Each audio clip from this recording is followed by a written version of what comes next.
Hello everyone. Et puis aujourd'hui, nous allons faire notre neuvième jour de défi 21 jours. Ce n'est pas donné à tout le monde, hein. C'est que de se défier, que de chercher à changer les choses. Voilà, vous allez voir que beaucoup vont quitter les groupes, beaucoup ne sauront pas pourquoi ils se sont retrouvés ici. Mais je vous rassure que si vous prenez, vous donnez plus d'énergie, OK? Vous tenez pendant ces 21 jours et puis nous allons intégrer une routine, que ce soit pour ceux de niveau débutant comme ceux de niveau avancé ou intermédiaire. Alors, vous allez noter beaucoup de changements dans votre, dans vos connaissances de l'anglais. Et avec ceux de niveau débutant et avancé, c'est déjà aujourd'hui, le neuvième jour, que nous allons intégrer cette routine. Commençons par la leçon pour les débutants. Leçon 9 aujourd'hui parce que c'est le neuvième jour. Nous avons utilisé les mêmes documents. C'est pour ça que vous voyez être écrit leçon 9, Practice Conjugation in Three Tenses. OK? Alors, aujourd'hui, nous allons pratiquer la conjugaison à trois temps différents. Ça va être les deux temps du présent, OK? Les simple present et les present progressive ou present continuous, et puis les simple past. Very good. Et les deux autres temps, le present perfect et les future, nous allons voir ça prochainement. Voilà. Vous allez voir que j'ai zappé les autres temps. À votre niveau, c'est pas vraiment important. Les sept autres temps, c'est pas vraiment important. Vous pouvez juste faire une simple lecture. Mais le plus important c'est le 5 là que vous devez très, très, très bien maîtriser. OK? Voilà. Ça ne sert à rien de vous combler ou de vous saturer de beaucoup de choses qui ne vous serviront à rien dès le début de votre apprentissage. Alors, je rappelle, j'ai utilisé le verbe to wake et le verbe to give hier. Aujourd'hui, nous allons utiliser les mêmes verbes, mais à ces trois temps. Si j'ai wake, je dirais I wake. À la troisième personne, she wakes. OK, il faut ajouter S. Et notez très bien qu'il y a certains verbes pour lesquels on n'ajoutera pas S. Ça va être soit ES, soit IES. Ce sont les verbes, par exemple, qui se terminent par O. OK? Les verbes qui se terminent par O auront ES à la troisième personne du singulier seulement pour le simple present. Par exemple, he goes. OK? Il part, OK? Il does, OK? Il fait, OK? Ça va être les sointantes et les chointantes, OK? Sointantes, ce sont des verbes qui se terminent par le son s, OK? Et passes, OK? Et passes et kisses, OK? Et catches, les chointantes. Et catches, OK? Et watches, OK? Voilà. Et aussi, vous allez avoir le verbe qui se termine par Y. Le verbe qui se termine par Y, il y aura deux situations. Quand Y est précédé d'une voyelle comme il praise, OK? Là, vous avez la règle générale, ajoutez simplement S. Mais quand Y est précédé d'une consonne, il faut enlever Y et ajouter I et S. Par exemple, le verbe to study, vous allez dire he studies, ou she studies, ou Peter studies, OK? Là, nous sommes au simple present. Donc, he wakes, OK? He is waking, OK? And he waked, he waked, he waked. Vous ajoutez ed parce que le verbe to wake est un verbe régulier. Attention à la prononciation des ed à la fin de ce verbe régulier. Le ed va être prononcé de plusieurs façons différentes, de trois essentiellement. Il va être prononcé comme étant un id, OK? Faites comme s'il y a id. Généralement, c'est quand le son final est un T ou un D, comme to visit, to decide, to conclude. OK? Il faut voir le son, pas la lettre. Par exemple, dans to decide, la dernière lettre, c'est E, mais vous tenez plutôt compte du son, to decide. OK? Et au passé, je dirais I decided, did. OK? I decided. OK? I visited, I consulted, I concluded ou we concluded. Et puis le ed là, c'est pour toute le personne. Yeah, very good. Là, vous avez aussi le verbe to give. I give, he gives. OK? I am giving, you are giving, is giving. OK? We gave. OK? We gave. Là, c'est au passé. Alors, nous allons pratiquer avec le verbe que vous allez avoir ici. Vous avez, euh, yeah, donc la méthode SPP, Five Common Tenses. Let's go. Voilà, je dirais avec le verbe to go, je vais dire I go, I am going, I went. OK? I go to school, I am going to the market, I went to church. OK? To speak, I speak. French. I am speaking Lingala. I spoke. I spoke to my young brother to win. I win. I am winning. I won. OK? Voilà, je vais changer les sujets. Le verbe to avoid, ça c'est un verbe régulier. Pour ça, vous allez aider à la fin. I avoid. OK? I am avoiding. I avoid it. OK? Avoid it. OK? Voilà, to visit, c'est aussi un verbe régulier. She visits. She is visiting. Et puis, she visited. OK? Voilà, vous avez les verbes suivants. C'est le verbe to understand. I understand. I am understanding. You understood. OK? Voilà, vous allez voir, quand vous allez atteindre les niveaux avancés, bon, il y a des verbes pour lesquels on vous dira qu'on ne met pas au present continuous. Il y a notamment celui-ci, mais maintenant là, retenez de cette façon. OK? Voilà, vous avez les verbes to throw. She throws. She is throwing. She threw. OK? She threw. Avec ça, she threw. OK? C'est le passé. She threw. Vous avez I think. I am thinking. I thought. I thought. Thought. OK? J'ai, quand vous voyez j'ai acheté en anglais, j'ai acheté silencieux. OK? Faites comme s'il y a des thought. Thought. OK? Thought. Alors, vous avez I teach, I am teaching, I taught. J'ai H une fois de plus, silencieux. Le verbe to teach, c'est un verbe irrégulier. I tell, I am telling, I told. OK? I sweep, I am sweeping, I swept. OK? I give, I am giving, I gave. I work, I am working, I worked. Worked. OK? Les ID est prononcé id pour le son TD.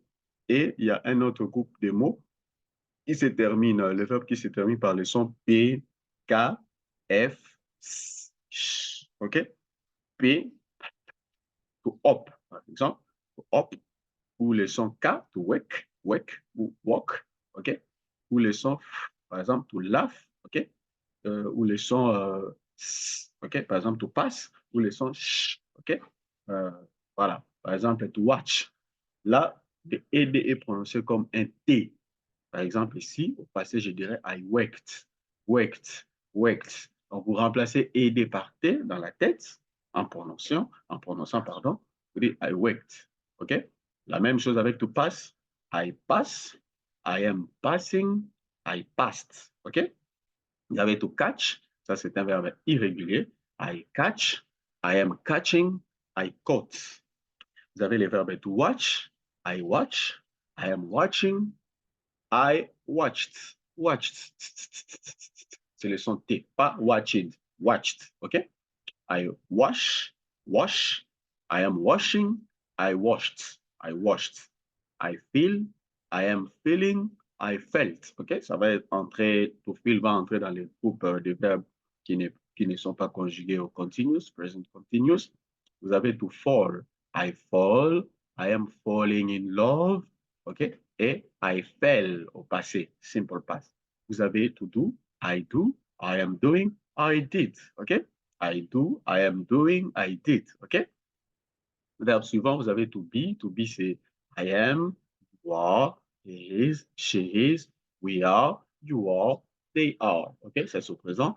I am, present continuous. I am being, you are being, he is being, she is being, we are bearing, they are bearing. OK? Et au passé, I was, you were, OK? He, she was, we were, and they were. OK? Very good. Et vous avez les verbes to drink. To drink, c'est I drink. I am drinking my coffee. OK? I drank. I drank. Drank. Drank. OK? Voilà. Vous avez to choose. I choose. I am choosing. I chose. OK? Very good. Vous avez les verbes to buy. I buy. I am buying. I bought. OK? Et vous avez les verbes to support. I support. I am supporting. I supported. Supported. Voilà. C'est la fin avec pour le verbe, le tout premier, c'est la fin. Et nous allons passer à ceux des niveaux avancés. OK? Ceux des niveaux avancés. Attendez un instant, je vais partager la leçon. Nous allons rentrer à grand écran. Voilà, nous sommes là. Voilà la routine que nous allons intégrer. Ça sera à partir de demain. Alors, retenez les T que vous avez à intégrer pour assurer l'autonomie. Je vous ai dit hier que pour apprendre rapidement, vous avez besoin de vous exposer au temps, OK? Vous exposer le plus possible à la langue. Plus vous vous exposez à la langue, plus vous allez voir comment elle fonctionne et plus vous saurez vous intégrer rapidement. OK? Il faut donc quitter la zone de confort pour vous défier un tout petit peu. Il faut donc avoir le temps. Ça dépend du temps d'exposition, ça dépend aussi de la stratégie que vous utilisez pour apprendre l'anglais. OK? Mais ça va aussi dépendre pas seulement de la stratégie, mais de l'aptitude que vous développez à apprendre seul. C'est un peu comme ce que nous faisons à l'école. À l'école, on ne nous apprend pas tout, on nous apprend l'essentiel, OK? Jusqu'à faire de nous des gens capables de voler de leurs propres ailes, OK? C'est la même chose avec l'apprentissage de la langue. Ça va se passer de cette façon-là. Alors, donc, l'été que vous devez intégrer, c'est uh, time, okay? You have to devote, to dedicate yourself to learning English, okay? Apart from that, you have also, apart from time, you must put aside times, quality time, okay? So what is important most of the time, I tell my students, it's not quantity, it's quality, okay? The quality of time that you put aside for learning English. So the first T is time. The second T is tools, okay? Tools, materials that you use for learning English, okay? You must use material of high quality, okay? That suits your interest, okay? Your English level, and so on. And you must know how to choose them, okay? Vous devez utiliser les matériels qui vous permettent d'avancer, qui correspondent à votre niveau, qui vous intéressent. Ça ne doit pas être des choses qui vous ennuient.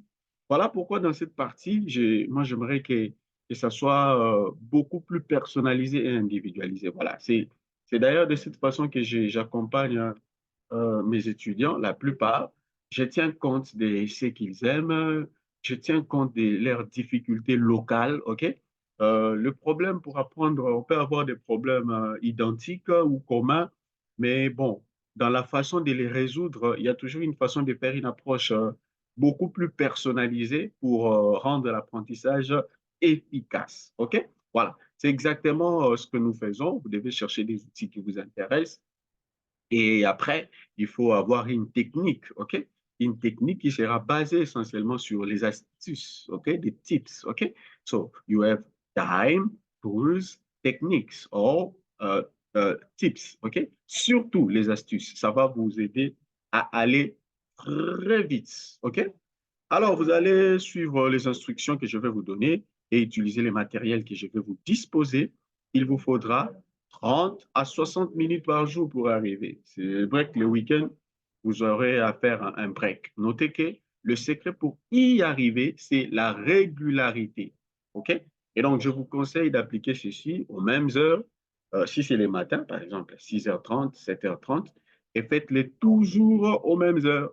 Le principe ici est la régularité. Voilà les secrets finalement dévoilés. Si vous voulez aller très loin, intégrez cette routine pardon, dans votre apprentissage avec ces 5 types d'exercices à faire. Et je vous dis que ça marche. Voilà. Vous allez faire les shadowing en fonction des vidéos ou du contenu bien sélectionné. Shadowings. Reading an article. OK. Vous allez lire un article. Listening to a podcast, okay? Monologuing on a specific topic, okay? Watching an English lesson on vocabulary. Voilà. Si vous prenez ces 5 activités, vous organisez ça au cours d'une semaine, je vous rassure que vous allez faire des progrès très rapidement. Avec une seule dose d'une semaine, je peux vous dire que vous allez monter en flèche très rapidement et vous allez quitter la phase plateau. Et la phase plateau, vous y demeurez simplement parce que vous ne faites pas les choses différemment. Quand vous voulez obtenir les résultats ou obtenir ce que vous n'avez jamais eu, il faut aussi faire des choses différemment. Et je vous rassure qu'ici, il y a ce qu'on appelle compound effects, OK? Les effets cumulés. Les micro-changements, les petits changements que vous faites, accumulés à travers le temps, c'est ce qui fera de vous un jour, un bon matin, vous vous réveillez, quelqu'un qui commence à s'exprimer sans hésiter, qui commence à s'exprimer sur n'importe quelle thématique. Et aujourd'hui, c'est ce que je vous dévoile. Chaque jour, tous les matins, je vous enverrai un contenu à utiliser, suivi des instructions, et je vais vérifier en fin de journée l'effectivité de son impact. Si vous n'avez pas à vous décourager, même si vous ne sentez pas des changements dans votre anglais, il faut continuer votre chemin car les petits changements se font dès le début et cela devient notable à la fin. L'objectif derrière cela étant de vous créer une véritable routine d'apprentissage. Je vais m'arrêter là pour aujourd'hui. Et demain, nous continuons avec ceux des niveaux débutants, avec la leçon 10 et avec ceux des niveaux intermédiaires ou qui veulent améliorer. Nous allons déjà intégrer cette routine dès demain. Et je vais vous proposer un horaire et je vais vous montrer comment intégrer cela. Et jusqu'à la fin du challenge, c'est ce que nous allons faire essentiellement. Et à côté de cela, on aura d'autres petits exercices que nous allons intégrer pour renforcer votre apprentissage. Voilà, je m'arrête là pour aujourd'hui. Je vous souhaite une excellente journée et on se retrouve demain. Bye bye.